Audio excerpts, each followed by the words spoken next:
Hi అండి. ఈ మధ్య వీడియోస్ పోసాక దాదాపు 4-5 రోజులు అవుతున్నట్టుంది కదా.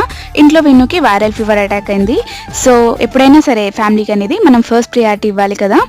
ఈ టైంలో నాతో యూట్యూబ్ కంటే కూడా ఇంట్లో ఫ్యామిలీకి ఎక్కువ నీడ్ ఉంటుంది కాబట్టి నేను వీడియోస్ అయితే చేయలేకపోయాను.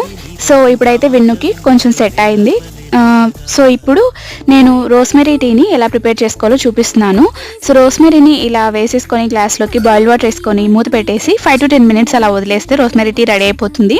రోస్మెరీ టీ తాగటం వల్ల మనకి ఇండైజెషన్ బ్లోటింగ్ ఉన్న వాళ్ళకి చాలా హెల్ప్ అవుతుంది. అలాగే ఇందులో ఉన్న యాంటీ ఇన్ఫ్లమేటరీ ప్రాపర్టీస్ వల్ల మనకి పెయిన్స్ ఆర్థరైటిస్ ఉన్న వాళ్ళకి చాలా హెల్ప్ అవుతుంది. అలాగే రెస్పిరేటరీ ప్రాబ్లమ్స్ ఉన్న వారికి కూడా ఇది చాలా హెల్ప్ అవుతుంది. ఇందులో ఉన్న యాంటీ మైక్రోబయాల్ ప్రాపర్టీస్ వల్ల మనకి ఇమ్యూన్ సిస్టమ్ అనేది ఇంప్రూవ్ అవుతుంది. హెయిర్ హెల్త్కి చాలా యూస్ అవుతుంది. అలాగే స్ట్రెస్ని రెడ్యూస్ చేసి మూడ్ని బెటర్ చేయడానికి కూడా ఇది చాలా యూస్ అవుతుంది. వీడియో నచ్చితే లైక్ చేసి మన ఛానల్ని సబ్స్క్రైబ్ చేసుకోండి. Thank you.